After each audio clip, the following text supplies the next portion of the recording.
Hello, this is a video to give you some discussion and review for the final exam that you're going to take on Friday.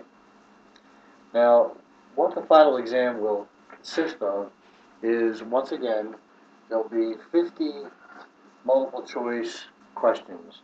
I may throw in a few of those true and false questions that you've already had, and then again I might not, but there'll be 50 questions, objective questions, mostly multiple choice, if not all multiple choice.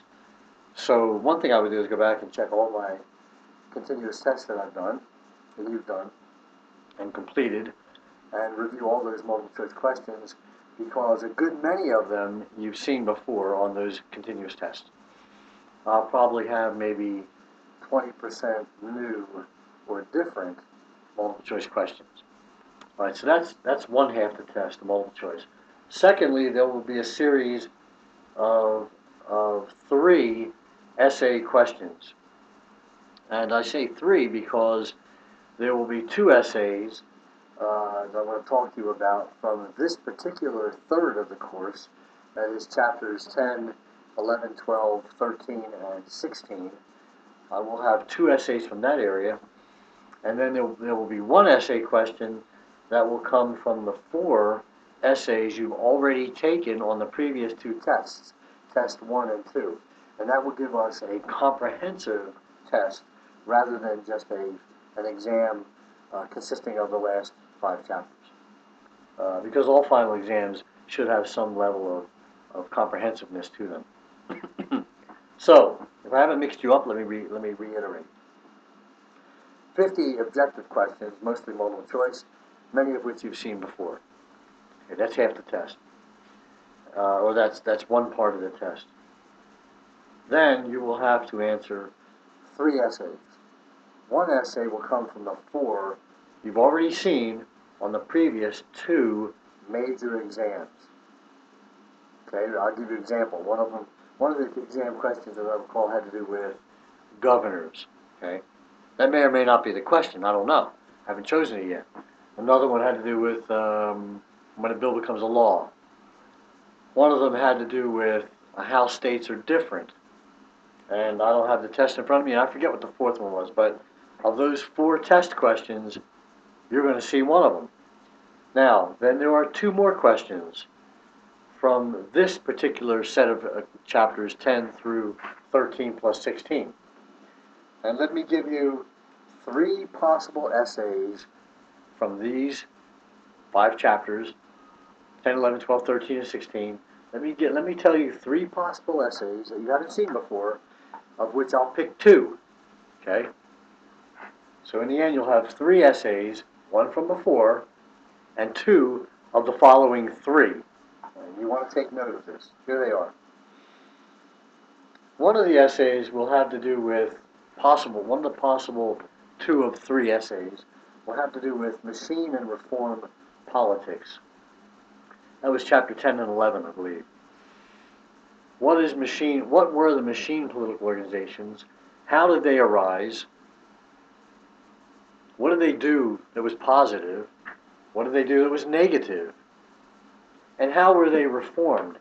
How did America move away from machine-oriented politics? Okay, that's a whole question. And you need to look back at your notes and at the chapter, and I would outline every single thing I could think of, I could find, because your essay question responses need to be full and complete. Okay, that's one possible question. Another possible question is the whole area of metropolitan politics, megalopolises. And in metropolitics, I think of the whole area of, I believe it was chapter 12, of centralizing versus decentralizing the political systems. I'm not using the right terminology. Chapter 12, let me get that out here.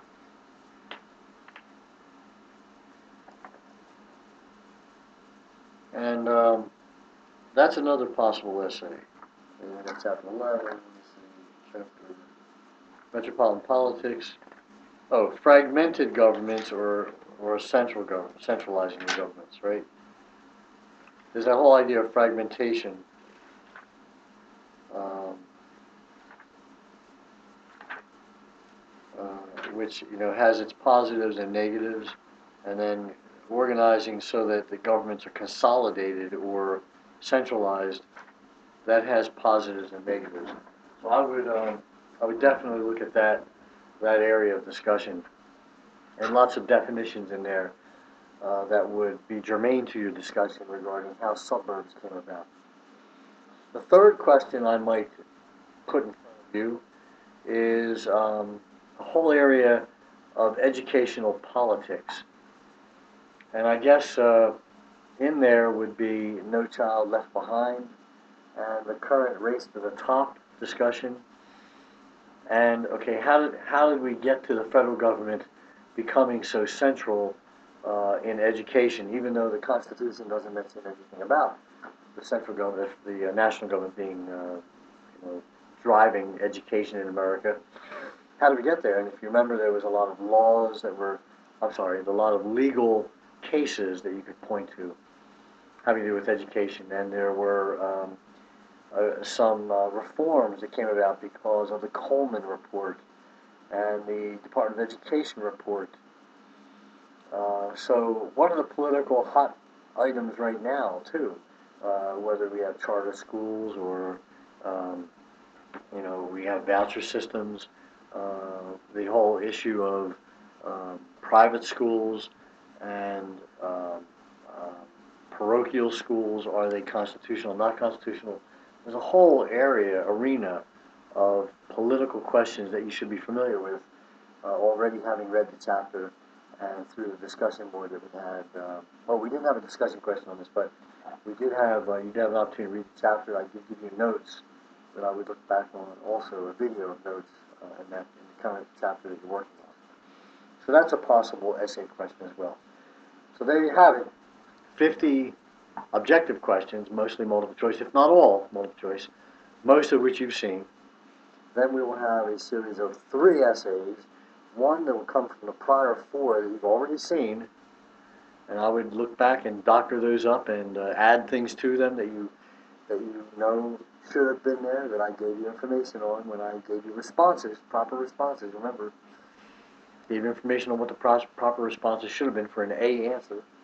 And then 2 more essays will come from the 3 possibles that I've just discussed with you. I hope that helps. Email me if you have a problem. Thank you.